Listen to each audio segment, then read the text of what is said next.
Atlanta was where I wanted to go, and that's part of the rerouting. In my mind, I'm like, "I'm going back to Atlanta where the cost of living is better, where my friends are, quality of life is gonna be better."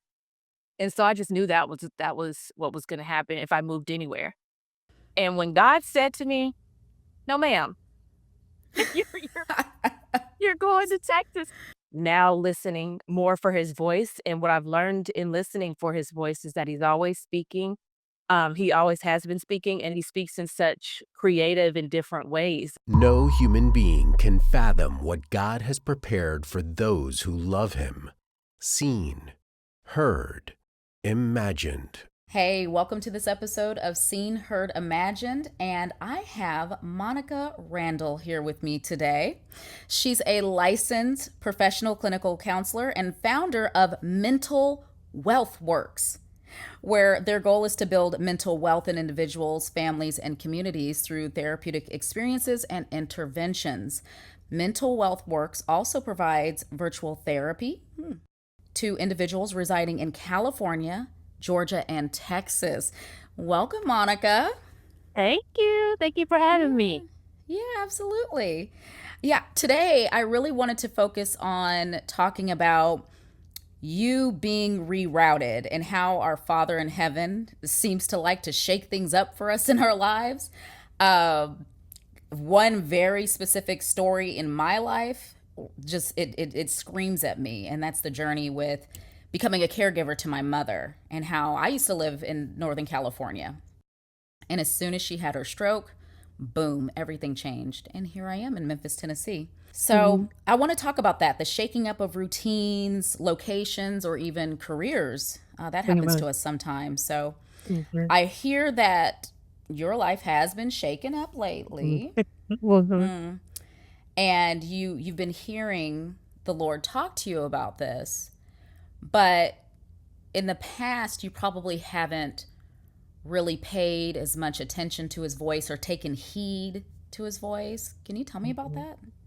Yeah, for sure. So, like I wasn't so much, I would say when I was younger or young-minded, I wasn't focused on relationship with God. I was just focused on, the doing, which, when you grow up in church, that's what you see depending on kind of what your environment is go to church, participate in all these things. And prayer scripture is still taught, but not so much, excuse me, not so much relationship. And so as I got older, um, like I focused on relationship. I was intentional about relationship. And so seeking God and definitely now listening more for his voice. And what I've learned in listening for his voice is that he's always speaking. He always has been speaking, and he speaks in such creative and different ways. And so I think it could be discouraging, I think, too, growing up and you kind of experience these people saying, "Well, I heard God say," and you're like, "Did you? How did he sound?" Like, and you didn't hear it, so you're just like, "Well, I guess just that's I'm just not gonna hear God." But that's not the case. He could be speaking to you in so many different ways, and it may not necessarily be an auditory voice. It could be through dreams, it can be through nature, it can be through messages and other people, scripture. And so that's what I've learned, that I've also just been intentional about just opening my eyes and opening my ears and looking for it. Hmm, that's so good.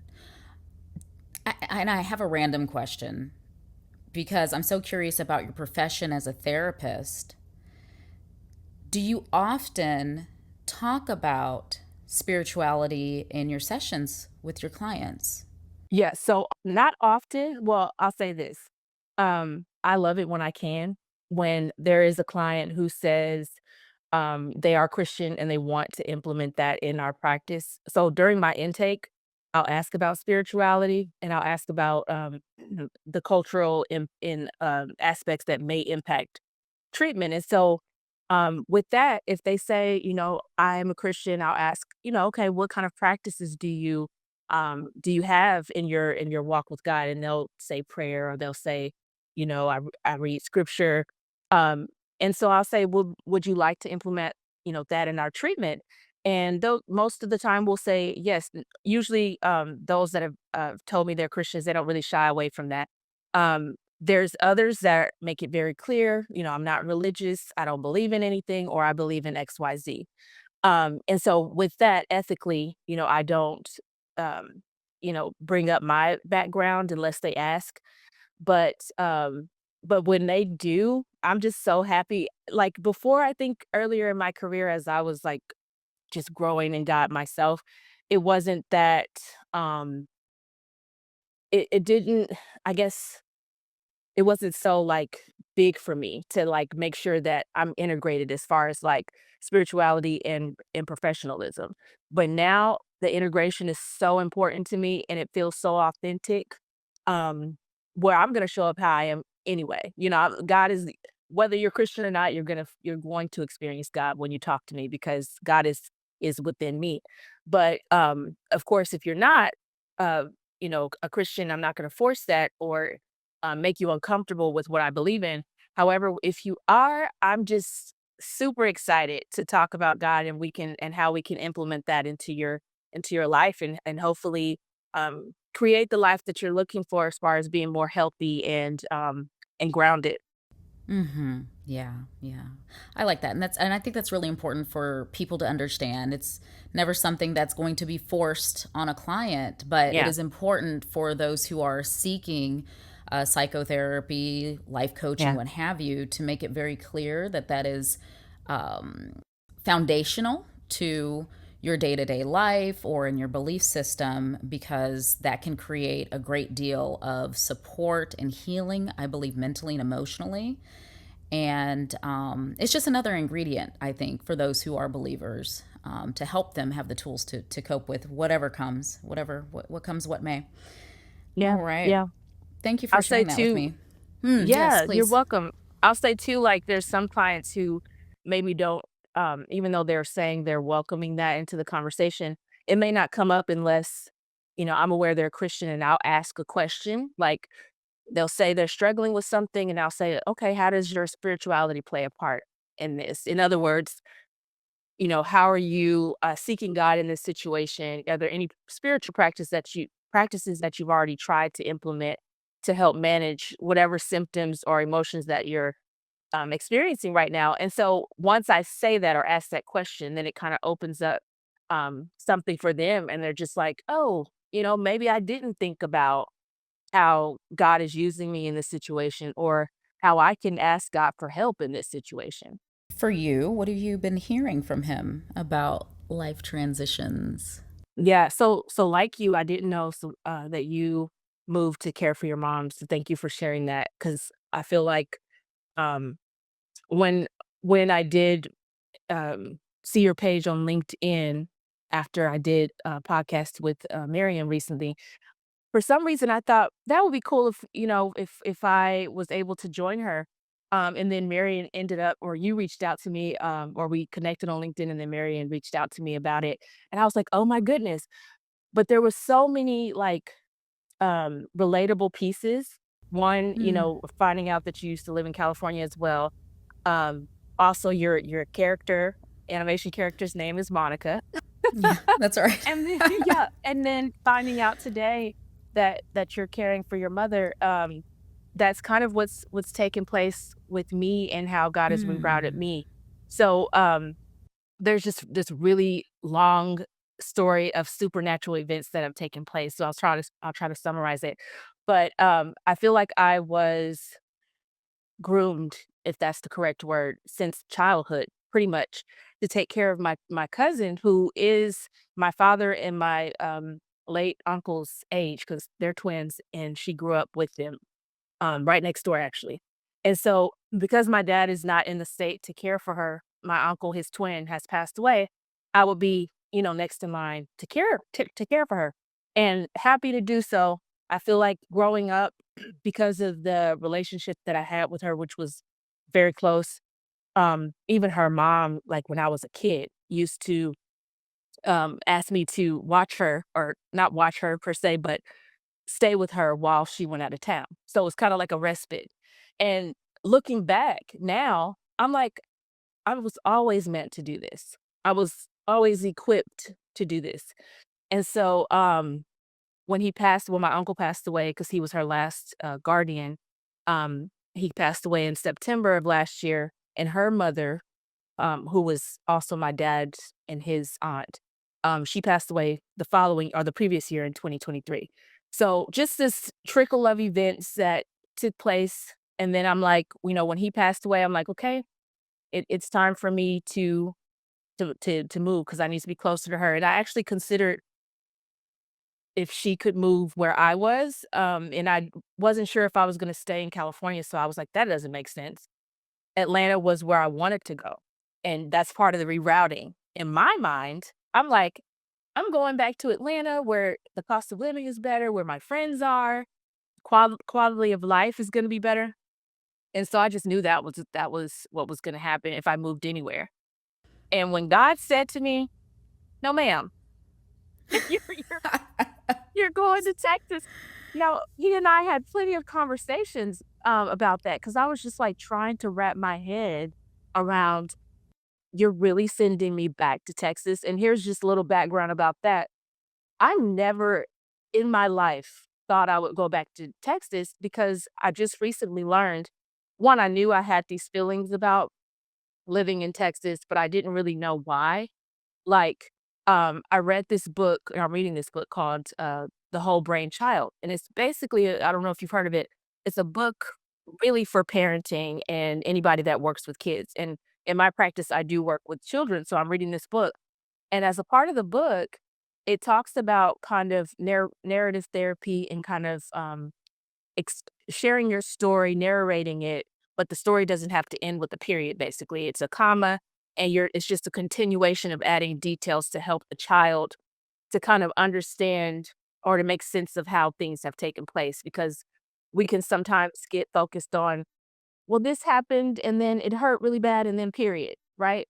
But it could be this happened, it hurt really bad, but now look where I am. Now I have support, comma, it's continuing.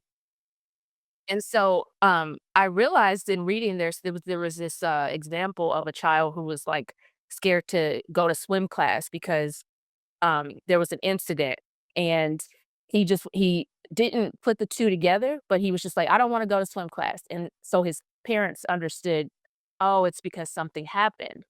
And when they helped him to narrate that story, they were like, "You remember when, this happened and you were really scared and but you're okay now and you really love to swim." And so then putting all those details together, he finally understood, "Okay, that happened, but I am okay and I do still like to swim, so I'm gonna try again."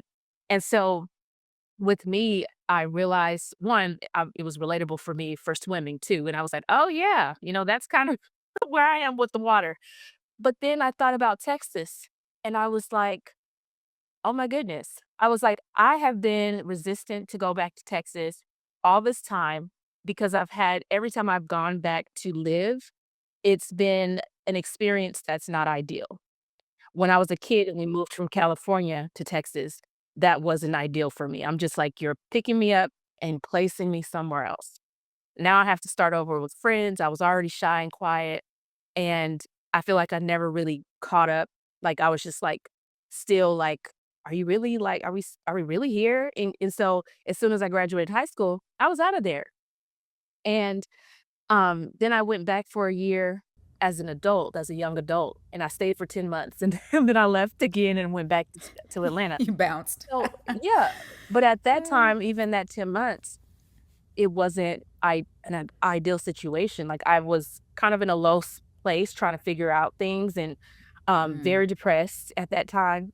And so when I went back to Atlanta, it just things picked back up for me. My friends were around, I had support, and it just felt better. And so I'm now seeing I associated negativity with Texas. And so now that I have to go back, I was fighting it. I was like, "No, don't send me back. It's gonna be bad again."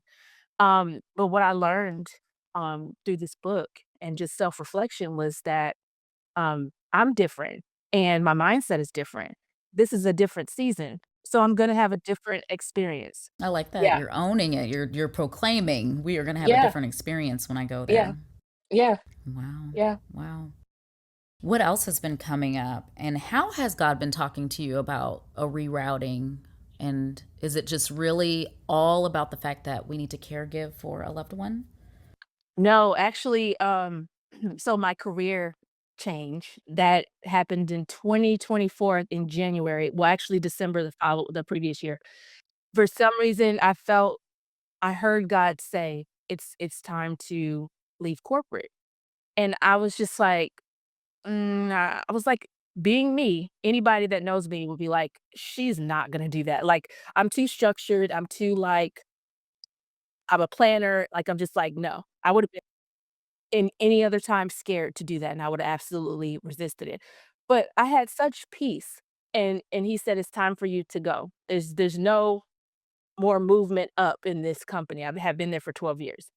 And so, but even rewind a little bit, like I hadn't been in private practice for a while because I just kind of got burned out and corporate was fine.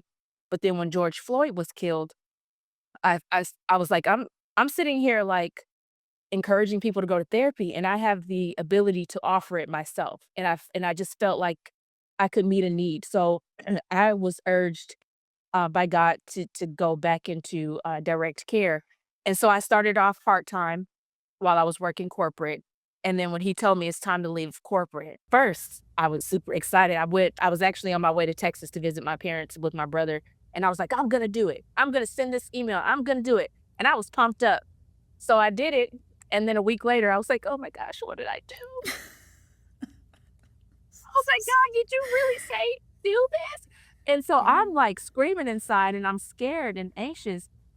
And I'll give you an analogy of what I've kind of explained how it felt.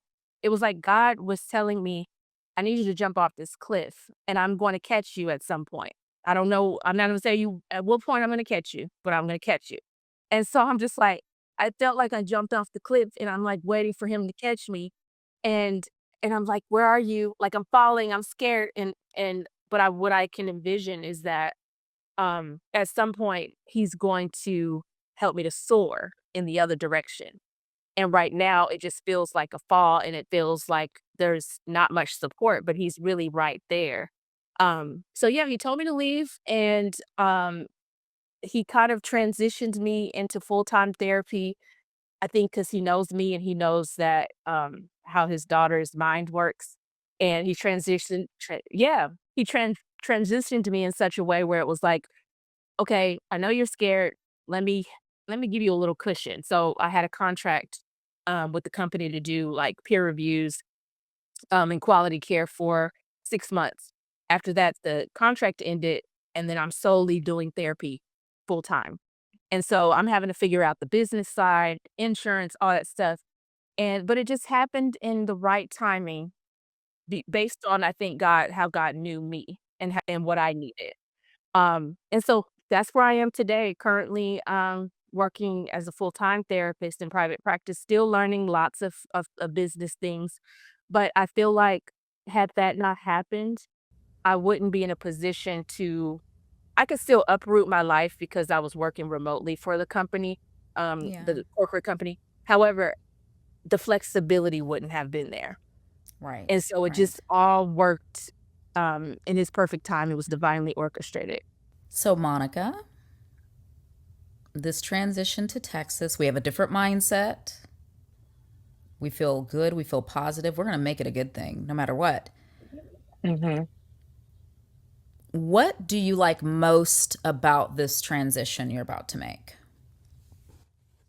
So there's a lot of things that I can appreciate about Texas. But I think primarily the fact that me getting closer to my cousin is going to relieve some anxiety for me because I'm so far and I'm having Mm. to manage things from here and travel back and forth. Um, and also it'll help her, to have someone there that's fighting for her, that's, consistently showing up for her.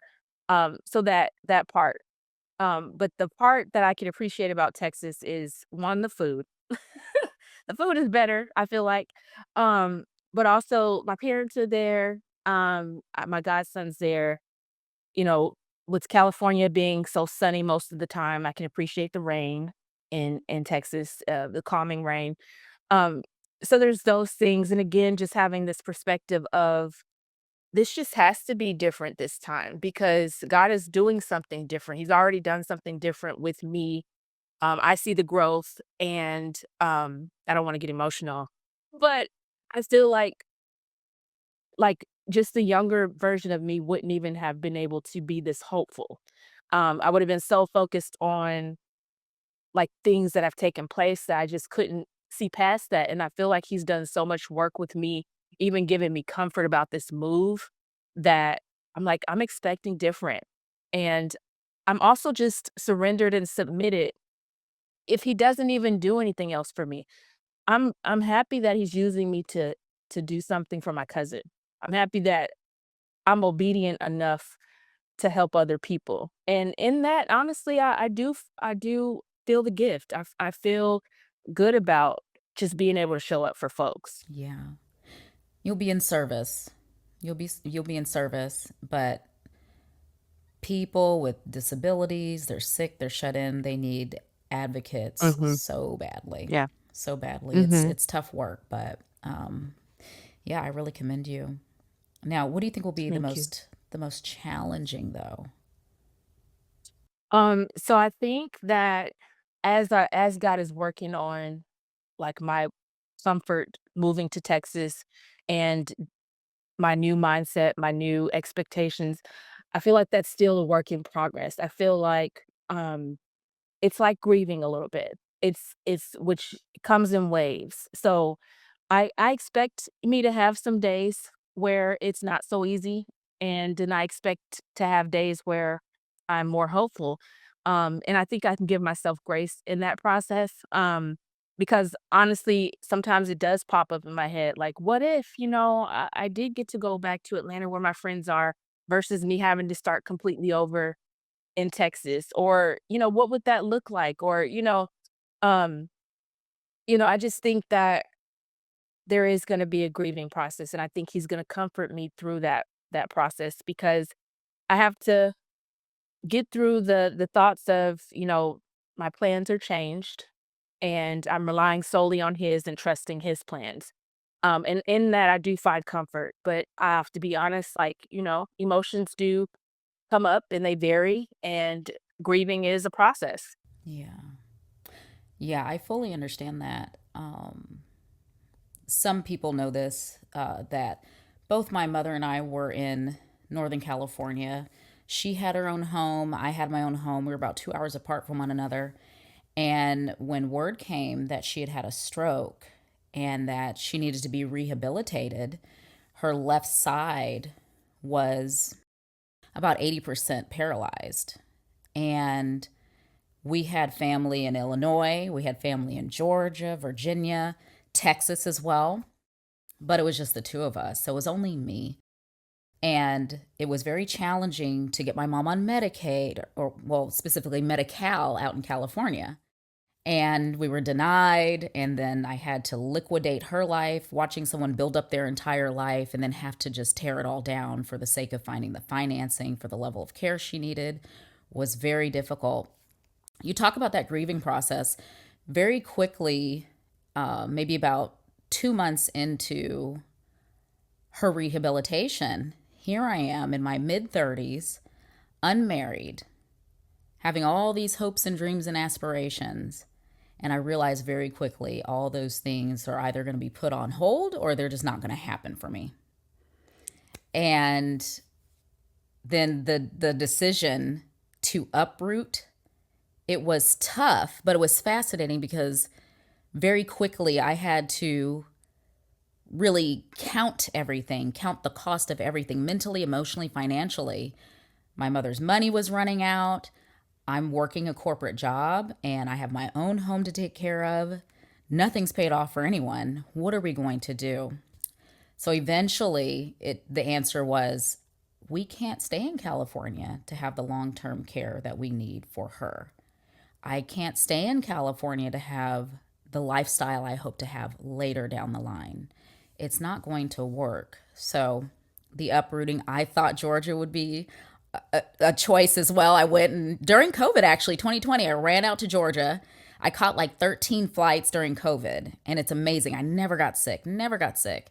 But I was house shopping, looking for a home that, because the world seemed to be falling apart during that time. You didn't know what was going to happen with the healthcare system or with assisted livings or with nursing homes. So very quickly, I'm scrambling to look for a home that, if for whatever reason I have to have her home, that could accommodate her if I had to make adjustments. Went there, and God was like, well, you got family in Tennessee as well. You should look in Tennessee. I was supposed to go right back to California. I rerouted to Tennessee, found an agent. I said, hey, I'm flying in. This is a situation. Beautiful, wonderful lady. She said, I'm going to be here for you when you land. Okay. I'm like, okay, great. And we went shopping around, and I finally landed here, but bought an appropriate home, a beautiful home, and got her transitioned and transported from California, wheelchair bound, never could walk again. We can never get her up and going again. And got her positioned, worked on the Medicaid application here, had to wait a year to even see if the financing was going to come through.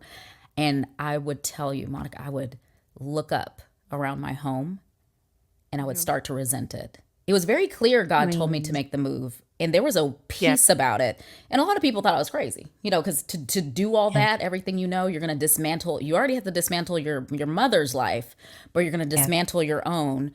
It was about survival, and it made sense logically and spiritually. I felt good about it. But when I got here and I had to wait to even see if the Mhm. financing was going to go through, I resented my home. I resented Mhm. being here in this space. I didn't understand the point of it anymore.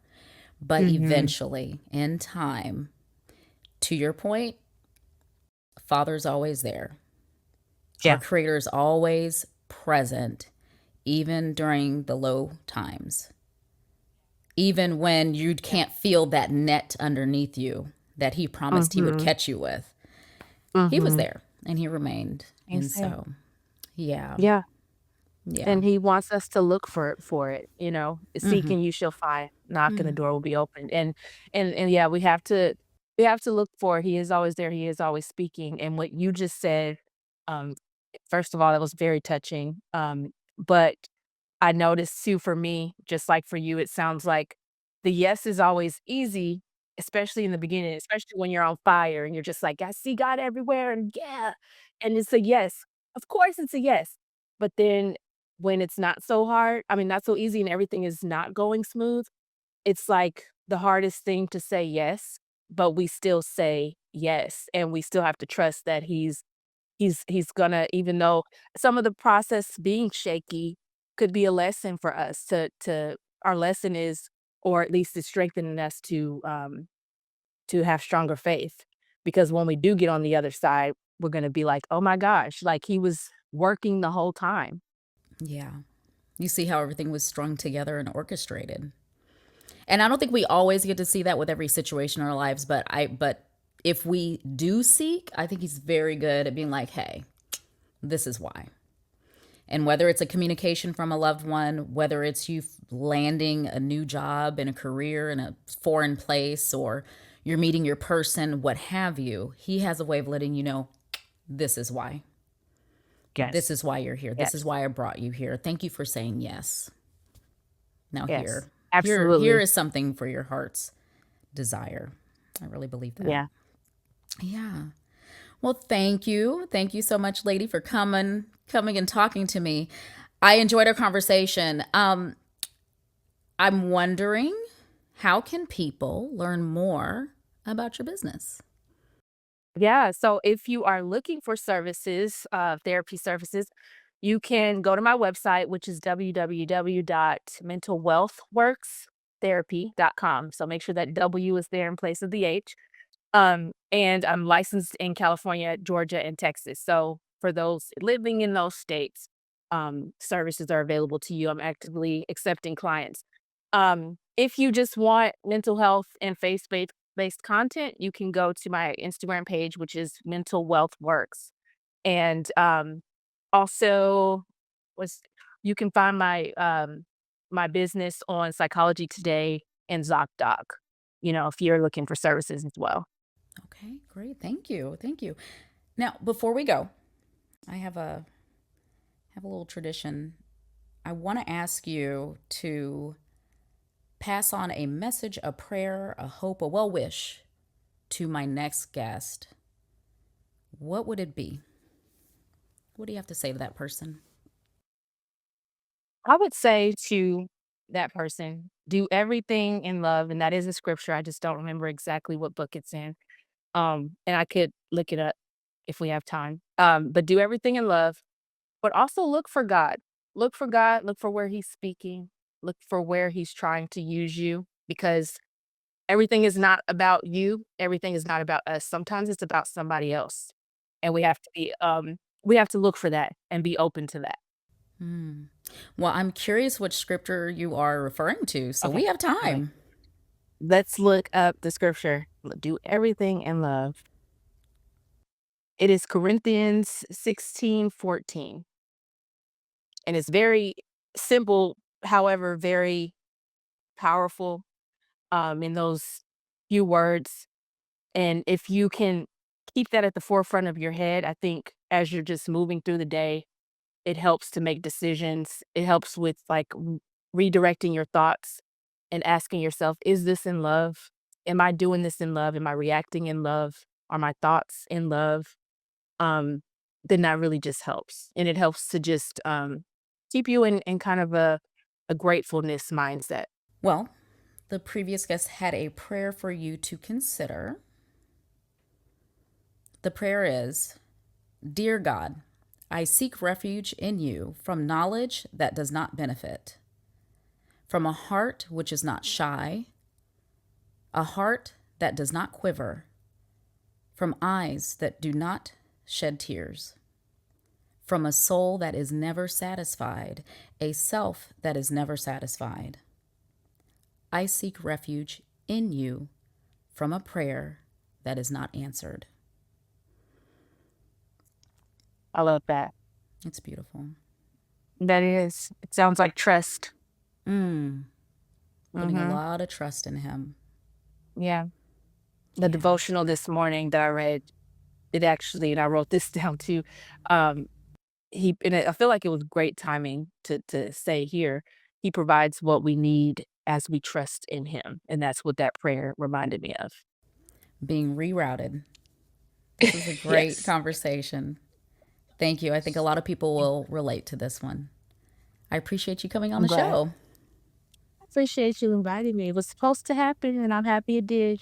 Yeah, me too. Me too. And best of luck and blessings on your transition to Texas. Thank you. I receive it.